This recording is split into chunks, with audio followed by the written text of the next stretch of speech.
My girlfriend posted your boyfriend can't stop you from finding your real husband. So, I replied, good luck finding him and tagged her family. The post disappeared. A few minutes later, I'm not even exaggerating. It all started last Tuesday.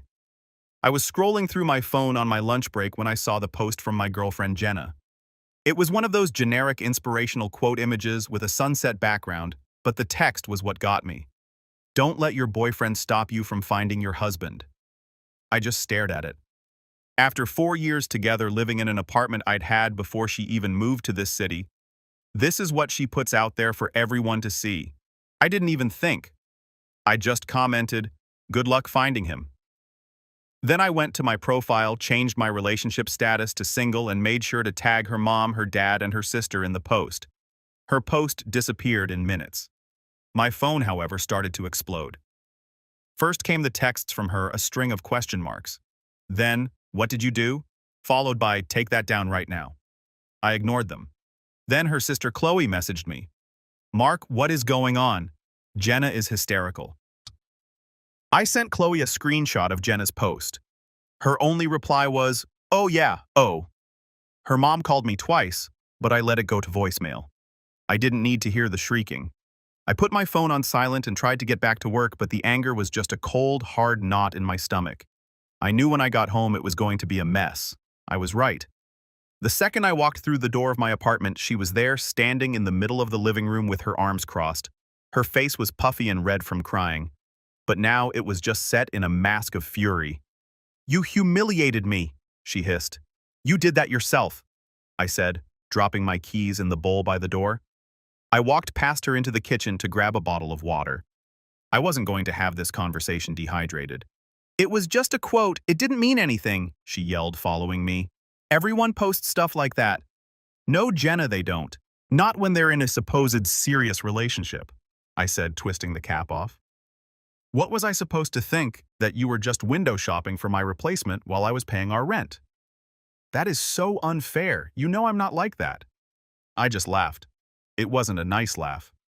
Your post said the opposite. You told the entire world that I was a placeholder, a temporary obstacle, so obstacle removed. You're welcome. She started crying again, but this time it was the angry, frustrated kind of crying. So that's it. 4 years and you throw it all away over one stupid post and you had to tag my family. My mom is freaking out. Good. Maybe she can help you pack, I said, walking back into the living room and sitting on the couch. I picked up the remote. I want you out by the end of the month. Her whole demeanor changed. The tears stopped instantly. A nasty, confident little smirk appeared on her face. No, she said simply. I looked up from the TV guide.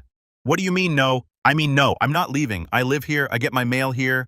My name is on the lease. You can't just kick me out, Mark. That's not how it works. I have tenants' rights. She stood there looking so proud of herself for knowing that little legal tidbit.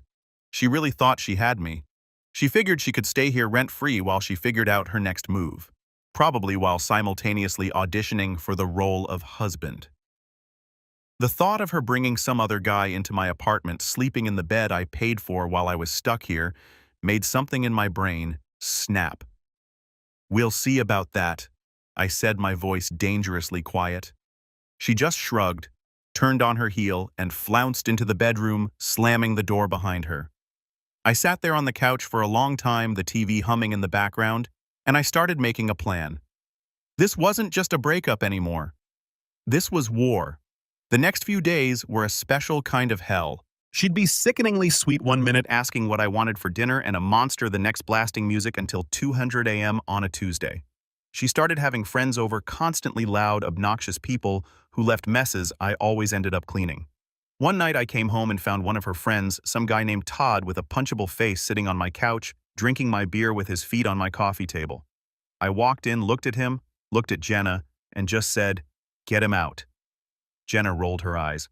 "Mark, don't be a jerk. This is Todd. We're just hanging out. I don't care if he's the Pope. Get him out of my apartment now."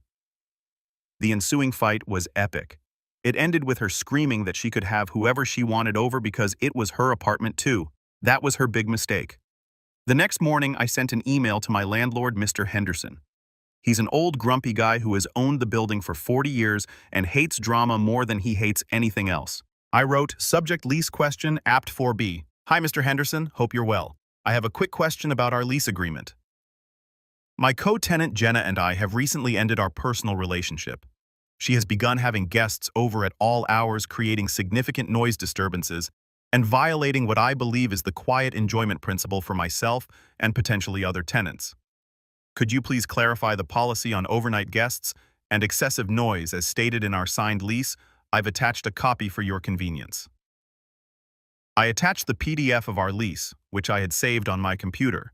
I had already reread it 3 times. An hour later, I got a reply. Mr. Henderson was nothing if not efficient. His email was blunt. Mark C. Section 7, Clause C of your lease agreement. Guests of tenants are not permitted to stay for more than 3 consecutive nights in any 30-day period without prior written consent from the landlord. Tenants are responsible for the conduct of their guests. Any activity that disrupts the peace and quiet enjoyment of other tenants as determined by the landlord is a direct violation of this lease. This is your only warning. Any further complaints from you or other tenants regarding noise or unauthorized long-term guests will result in a formal notice to cure or quit being issued to both leaseholders. This notice will give you 3 days to remedy the violation, i.e. the guest leaves permanently or vacate the premises. Regards, D. Henderson, Building Management. I saved that email as a PDF. That night, Jenna brought Todd over again. They were being loud in the living room, laughing obnoxiously at some terrible reality show. I walked out of my room, phone in hand. Jenna, he needs to leave, I said calmly. We've been over this, I'm not. I cut her off. He needs to leave now, or we both get evicted. I held up my phone, showing her the email from Mr. Henderson. I watched her face as she read it. The color drained away. Her smug confidence evaporated, replaced by a flicker of panic. You went to the landlord? She whispered, horrified. You said it was your apartment too, I replied, mimicking her tone from the other night. That means you're responsible for following the rules too. He leaves in the next 5 minutes, or I'm calling Mr. Henderson to report a lease violation. Your choice. Todd, who had been watching the exchange like a tennis match, suddenly seemed very uncomfortable. He stood up, grabbing his jacket. Hey man, it's cool. I was just leaving anyway. He practically ran out the door. Jenna stared at me, her mouth opening and closing like a fish. She had nothing to say. I had taken away her new favorite toy. She retreated to the bedroom, and I had the first quiet night in a week. The victory was small, but it was a start. The eviction threat hung in the air now. She knew I was serious. She had a deadline whether she liked it or not. With the threat of eviction looming, Jenna's strategy shifted. She couldn't use the apartment as a weapon anymore, so she moved on to our possessions. The next Saturday, while I was out getting groceries, she sent me a long, rambling text message. It was a list of everything in the apartment that she was claiming was hers. The list included the 65-inch OLED TV in the living room, the custom gaming PC on my desk, the surround sound system, and even the expensive espresso machine in the kitchen. She ended the text with, "These were gifts and things we bought together, so I'll be taking them when I move out. We can be adults about this and split things fairly." I read the text standing in the cereal aisle and almost laughed out loud. Fairly? Not a single item on her list had been purchased with her money. The TV was my bonus from work 2 years ago. The PC I had built myself part by part over 6 months. The espresso machine was a birthday gift to myself. She had contributed exactly $0 to any of it. This wasn't about fairness. It was about leverage. She was trying to hurt me financially on her way out the door. I didn't reply to the text. I finished my shopping, went home, and put everything away. She was in the bedroom, pointedly ignoring me. I went to my office and started digging through my digital files. It took me about an hour, but I found them all: the digital receipt from Best Buy for the TV with my name and my credit card number on it, dated October 17, 2023. The series of invoices from Newegg and Amazon for every single component in my PC, from the motherboard to the graphics card. The receipt from Williams Sonoma for the espresso machine. I saved them all into a single folder on my desktop, naming it Evidence. Then I scrolled way back through my text history with her. I found a message from the day after I had the TV mounted on the wall. It was a picture of her smiling on the couch with the new TV in the background. Her text underneath it, sent at 8:14 p.m. on October 18, 2023, Read, "Movie night is so much better on your insane new TV. Thanks for letting me use it." I took a screenshot of that conversation. It felt good, like stacking ammunition. My friend Dave called while I was organizing the files. "How's life in the war zone?" he asked. "About to get tactical," I replied. I explained her latest move, the list of demands. "No way," he said. "She's really trying to take your PC. Does she even know how to turn it on?" "Doesn't matter, it's about hurting me," I said. "But I have an idea. Are you busy tonight? And do you have some space in your garage?" An hour later, Dave pulled up in his truck. Jenna was out with friends, which I knew from her annoying habit of posting her every move on Instagram. We worked quickly. We carefully unmounted the TV and wrapped it in blankets. We disconnected my entire PC, set up tower monitors, keyboard, everything, and loaded it into his truck bed. We took the surround sound speakers, the subwoofer, and the espresso machine. In 30 minutes, every high-value item from her list was gone. The living room looked barren and sad, with a giant empty space on the wall. I went back inside, opened the folder named Evidence, and composed an email to Jenna. I attached every single receipt and the screenshot of her text. The subject was "Regarding your list." The body of the email said, "Jenna, I received your text. It seems you are mistaken about the ownership of several items in the apartment. As you can see from the attached documents, all the items you listed were purchased solely by me. They were not gifts, nor were they purchased jointly. To prevent any further confusion during your move-out process, I have moved these items to a secure off-site location for safekeeping. They will be returned to the apartment after you have fully vacated the premises and returned your key. Mark." I hit send. Then I texted her a single message, "Check your email." The response was almost instantaneous. My phone rang. It was her. I let it go to voicemail. It rang again. I declined the call. A flood of texts came through. They were a frantic, typo-filled mess of rage. "Where's my TV? You can't do that. I'm calling the cops." I replied once, "They're not your things, Jenna. The police will be very interested to see the receipts I have. The ones I just emailed you." The texts stopped. The phone went silent. I knew she had no move left to make. I had the proof and I had the possessions. She couldn't hold them hostage anymore. I sat down on the couch in my empty-looking living room, and for the first time in a week, I felt like I could breathe again. The silence was wonderful. Losing the battle for the apartment and the possessions sent Jenna into a full-blown meltdown. She had no leverage left, so she resorted to the only weapon she had left: her words. She decided that if she couldn't get my stuff, she would try to destroy my reputation. It started subtly. A few of our mutual friends started acting weird. Texts would go unanswered. I got uninvited from a weekly game night through a curt message from the host saying, "Hey man, think it's best if you sit this one out for a bit. Things are just too awkward." I knew it was her. Dave confirmed it. He called me one afternoon, his voice low and angry. "Dude, you need to see this." Jenna had started a group chat. "She's in there with like 10 of our friends plus her sister and a cousin. She's going nuclear." He added me to a separate chat and forwarded me the screenshots. My stomach turned as I read them. Jenna had posted carefully cropped snippets of our old text arguments. She had selected only my responses, stripped of all context. A message where I said, "I'm not discussing this anymore tonight," was presented as me being emotionally abusive and giving her the silent treatment.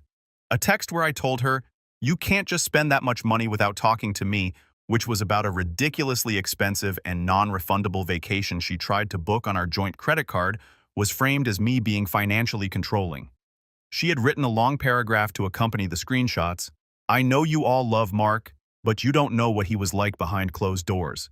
This is just a small sample of how he controlled everything and wore me down emotionally. I'm just lucky I got out when I did. I'm so sorry to do this, but I feel like you all deserve to know the truth about who he really is." It was a masterpiece of manipulation. She was playing the victim perfectly. And from the replies in the chat, some people were buying it. There were messages of support, people saying, "I'm so sorry, Jenna, and we had no idea. I felt sick." These were people I had known for years, people I had considered friends, and they were turning on me based on a handful of cropped out-of-context messages. The old me would have been devastated, but the new me, the one forged in the fire of the last few weeks, just got cold. I didn't respond in the group chat. That's what she wanted, a messy public fight where I would look defensive and angry, proving her point. I wasn't going to give her the satisfaction. Instead, I thought about the one person in her family who always seemed to have a level head, her dad, Alan. We weren't close, but we'd always gotten along. He was a quiet, serious man who valued honesty and hated drama. He was the complete opposite of Jenna's mother, who enabled her every whim. I spent the rest of the afternoon gathering my own evidence. I went through years of text messages. I found the full, unedited conversations from every single screenshot she had posted. I put them side by side with her cropped versions highlighting the parts she had conveniently deleted. The financial control argument. The full text showed her apology right after, "You're right. I should have asked first. That was stupid of me." The silent treatment. The preceding texts showed her screaming at me via text for 3 solid hours because I had to work late and couldn't make dinner with her friends. My text was sent at 1:00 a.m. when I just couldn't fight anymore. I also had a secret weapon. A few nights ago, during one of her tirades about the TV, I had quietly started a voice recording on my phone, which I left on the kitchen counter. One-party consent for recording is legal in our state, and I had a feeling it might come in handy. In the recording, she wasn't a victim. She was screaming, calling me names, and threatening to destroy me for embarrassing her. The contrast between the fragile victim in the group chat and the screeching woman on that audio file was jarring. I compiled everything into a neat email, all the side-by-side screenshot comparisons. I attached the audio file, naming it Jenna Verbal Abuse Sample .mp3. Then I began to write. The email was addressed to her father, Alan. Subject: a difficult situation regarding Jenna. Dear Alan, I am writing to you under extremely difficult circumstances, and I sincerely apologize for involving you. I have always respected you a great deal during my time with Jenna. Jenna has recently created a group chat with our mutual friends and has been sharing manipulated and out-of-context text messages to paint a picture of me as being controlling and emotionally abusive.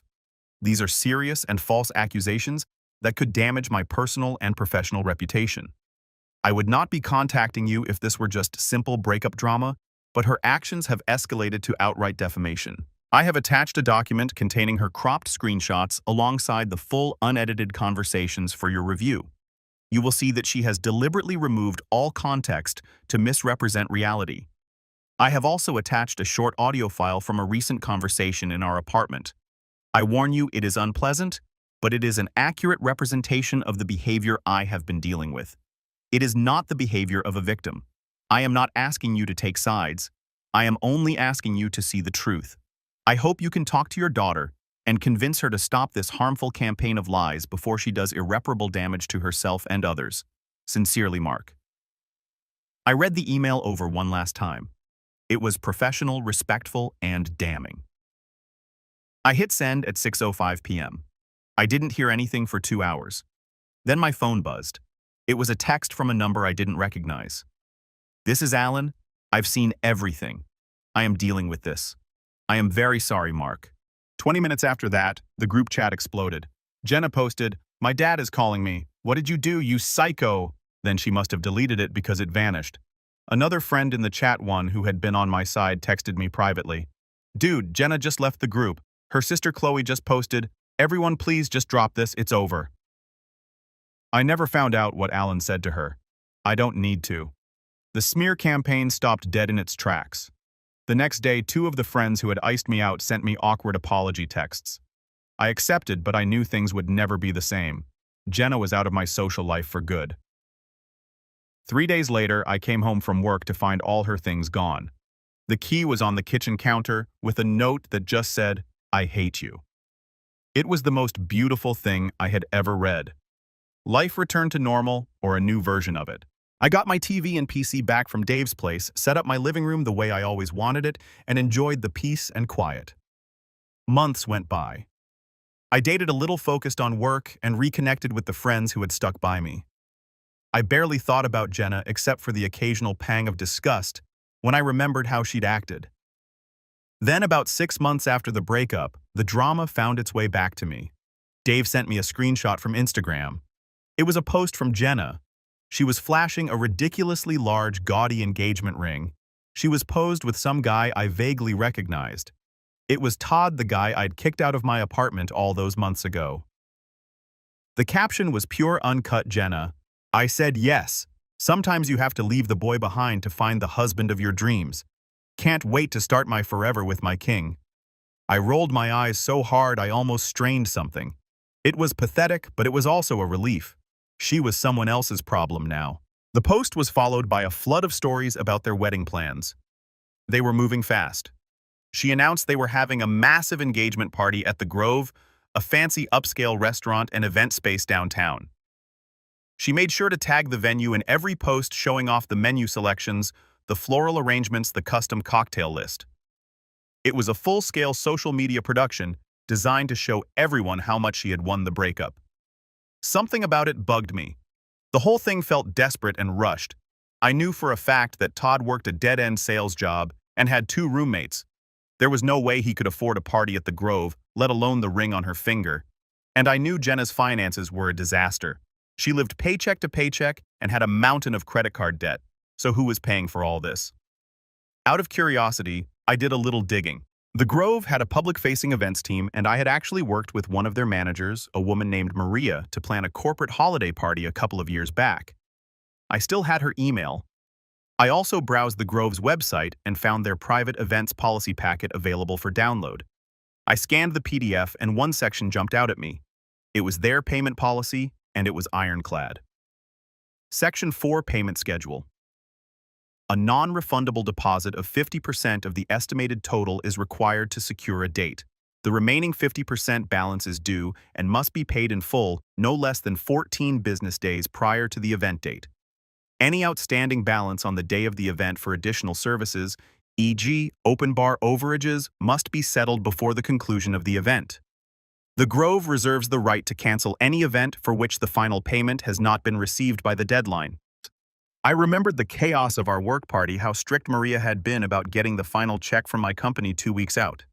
They didn't mess around. Jenna's party was scheduled for a Saturday just 3 weeks away. I wondered if she'd read the fine print. A week before the party, an idea, a terrible, beautiful, petty idea began to form in my mind. It was a long shot, but the thought of it was too delicious to ignore. I created a new anonymous email address. It took 5 minutes. The night of the engagement party, I saw the pictures start to pop up on social media from some of our old mutual acquaintances. Jenna in a white dress, Todd in an ill-fitting suit, both of them with plastered-on smiles. They were there. The guests were arriving. Everything seemed to be going according to plan. At 7:30 p.m., half an hour after the party was scheduled to start, I logged into my anonymous email account. I sent a message to Maria, the event manager at the Grove. The subject was, "A friendly warning regarding your Sat Night event, Jenna and Todd." The email was short and to the point. "Miss Garcia, I'm a former client, and I wanted to pass along some information that might be relevant to your event tonight. The bride-to-be Jenna has a documented history of financial instability and of expecting her partners to cover her expenses. I just wanted to ensure you've secured your final payment for the evening's festivities. She talks a big game but doesn't always follow through." To give you some context on her character, I've attached a screenshot. This is a public social media post she made while in a previous long-term relationship just before she left that partner. Hope the night goes smoothly for you. I attached the original screenshot, the one that started it all, the stupid quote with the sunset background, "Don't let your boyfriend stop you from finding your husband." I hit send, closed the laptop, and went to watch a movie. I had planted the seed. Now I just had to wait and see if it would grow. I didn't have to wait long. About an hour and a half later, my phone started buzzing. It was Dave. I answered. "You are not going to believe what I just heard," he said, and he was laughing so hard he could barely speak. One of his co-workers was at the party as a +1 and had been feeding him live updates. According to Dave Maria, the manager got my email. Spooked, she had discreetly pulled Todd aside and asked to confirm the final payment had been made. Todd, looking confused, said he thought Jenna's father was covering the whole thing as a gift. So Maria went to find Jenna. She pulled Jenna aside and in the middle of her own party asked for the outstanding balance of over $5,000. Jenna, cornered, admitted that she thought Todd had paid it. The whole thing unraveled right there on the floor of the fancy restaurant. Todd and Jenna started arguing in hushed, angry whispers. Then Todd went to find Jenna's dad, Alan, who confirmed he had only given them a check for a couple thousand as a gift toward the party, not to pay for the entire thing. He had assumed correctly that two engaged adults would be able to cover their own party costs. The argument escalated, Todd realizing he had been played by Jenna, who clearly expected him to magically produce the money, lost it. Voices were raised, guests started to stare. The manager, seeing a disaster unfolding and a bill going unpaid, put her foot down, pay now or the party was over. The bar was closed and the kitchen was told to stop sending out food. The public humiliation was too much. Todd and Jenna had a final explosive argument near the coat check. He allegedly called her a lying, manipulative gold digger, threw the ring box at her, not the ring itself, just the box, and stormed out of the restaurant, leaving her there in her white dress with her family and all their friends watching. The party was officially dead. The guests awkwardly shuffled out into the night. Dave was still cackling on the other end of the line. He literally walked out on her at their engagement party. You can't write this stuff. After we hung up, I sat in the quiet of my apartment, the glow of the TV screen washing over the room. My phone buzzed one last time. It was a text from Dave. Heard the party was a train wreck. Fiancé walked out. I smiled a real, genuine smile. I typed out my reply. Looks like she's still looking for her husband.